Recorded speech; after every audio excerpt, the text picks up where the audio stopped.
Mostly rape cases होते हैं गायों के साथ। आप देख सकते प्रति अगर कोई भी उंगली उठाएगा तो उसे काट दिया जाएगा। लेकिन आज कुत्तों को हटा दो, हम आपको वोट दे देंगे। तो उन्होंने, ये पहली बार ऐसा मेरे देश के अंदर हो रहा है कि जहाँ पे जीतने से पहले वादा पूरा कर दिया गया। तो वहाँ के सरपंच, उनका मन नहीं भरा जहर देके, तो उन्होंने आखिरी में क्या किया, उन्होंने जिंदे जानवर को जला दिया। अभी तक फैसला आ नहीं रहा। टेबल पे सारे सॉल्यूशंस हैं लेकिन फैसला नहीं आ रहा। अगर सरकार क्रूल्टी करे, जैसे आप देखें 1000 कुत्ते तो 6 दिन के अंदर तेलंगाना में मार दिया गया, और में जाते हुए हमारा भाई, हमारा बहनों को, हमारा बेटियों को रेप भी करेंगे। क्यों?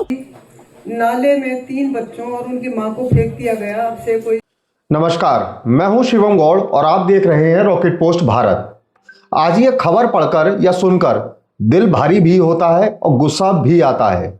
तेलंगाना में 1000 से ज्यादा आवारा कुत्तों को सिर्फ इसलिए मार दिया गया क्योंकि नेताजी को पंचायत का चुनाव जीतना था।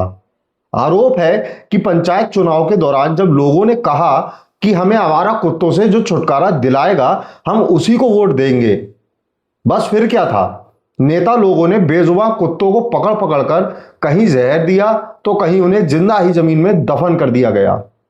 ये कोई अफवाह नहीं, ये कोई सोशल मीडिया की कहानी नहीं, ये वो सच्चाई है जिसने पूरे देश को झकझोर दिया है। और आज इसी घटना के खिलाफ दिल्ली में लोग सड़कों पर उतरे। कोई हाथ में मोमबत्ती लिए था, कोई फूल चढ़ा रहा था, तो कोई आंखों में आंसू और आवाज में गुस्सा लेकर खड़ा था। यह शोक भी था और सीधा सीधा विरोध भी। लोग सवाल पूछ रहे हैं, अगर किसी सरकार ने चुनाव के वक्त कहा था कि सड़कों से कुत्ते हटाए जाएंगे, तो क्या इसका मतलब उन्हें मार देना था? क्या वोट पाने के बाद बेजुबानों की जान इतनी सस्ती हो जाती है? लोगों का कहना है कि देश में कानून है, एनिमल क्रुएल्टी प्रिवेंशन एक्ट है, सुप्रीम कोर्ट की गाइडलाइंस हैं, स्टेरिलाइजेशन और वैक्सीनेशन जैसे कानूनी तरीके मौजूद हैं। तो फिर सवाल यह है, जब रास्ते थे तो हिंसा क्यों चुनी गई? यहां खड़े लोग कह रहे हैं कि यह सिर्फ कुत्तों की हत्या नहीं है, यह कानून की हत्या है और इंसानियत की भी। आज अगर कुत्ते मारे गए तो कल किसकी बारी होगी? चलिए जरा सुनते हैं उन लोगों की आवाज जो आज यहां सिर्फ विरोध करने नहीं बल्कि इंसानियत बचाने आए हैं। अपना नाम बताइए। मेरा नाम मुनीश शर्मा है और मैं इंस्टाग्राम पे एक हैंडल चलाता हूँ, द रियल डॉग मनी के नाम से। पूछिए, आपको क्या पूछना है? आज ये कार्यक्रम जो 13वीं कार्यक्रम है खासतौर से डॉग्स के लिए रखा गया है, ये क्या है पूरा मामला, थोड़ा समझाएंगे? ये पूरा मामला इस तरीके से है कि जब से सुप्रीम कोर्ट की हियरिंग चल रही है 7 नवंबर से, उसी बीच में तेलंगाना के अंदर वहाँ के 7 सरपंचों ने क्या किया है कि वहाँ पे जाके गांव वालों से पूछा कि आपकी क्या समस्या है। तो उन्होंने एक उसमें से सारी समस्याओं को छोड़ के एक समस्या उन्होंने रखी कि जी कुत्तों को हटा दो, हम आपको वोट दे देंगे।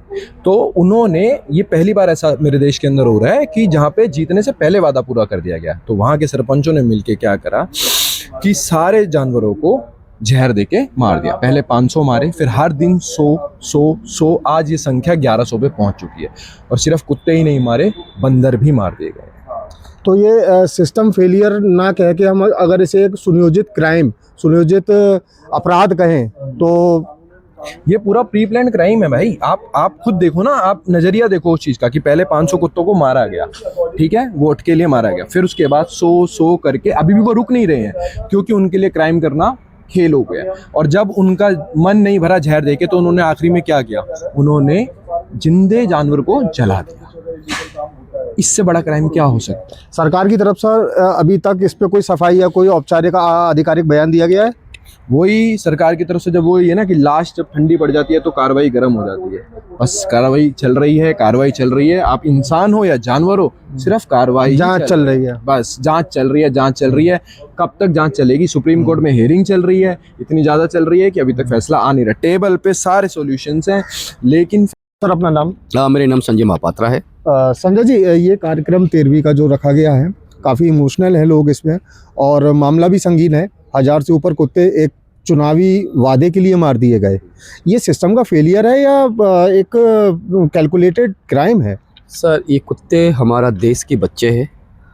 जैसे हमारा गलियों में हमारा बच्चे खेलते, ये भी ऐसे खेलते रहते हैं। और कुत्तों के साथ हमारा बहुत ताल्लुकात मिला हुआ है, हमारा मानव समाज का, खास करके भारतवर्ष में काफ़ी पुराना इतिहास। हाँ, काफ़ी पुराना इतिहास है। और जिस इतिहास को अभी हमारा जो जिस तरह का लोगों ने इनके साथ क्रूरटी करे, जैसे आप देखें 1000 कुत्ते तो 6 दिन के अंदर तेलंगाना में मार दिया गया। और हमारा एक एबीसी यूनिट, जो एबीसी यूनिट कभी सिस्टम में नहीं आना चाहिए, वो एबीसी यूनिट में बार बार कुत्ते मर रहे हरियाणा में।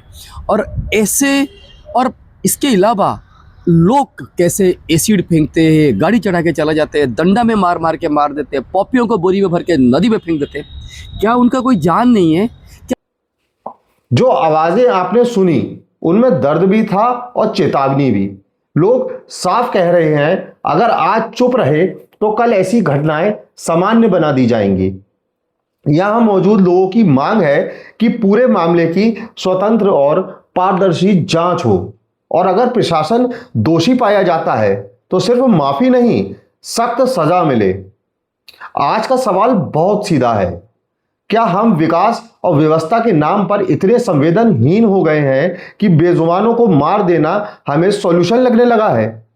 या फिर अब भी समाज में कुछ लोग ऐसे हैं जो गलत को गलत कहने की हिम्मत रखते हैं? यह लड़ाई कुत्तों की नहीं, यह लड़ाई इंसान बनने की है। इजाजत दीजिए, मैं हूं शिवम गौड़, रॉकेट पोस्ट भारत के लिए।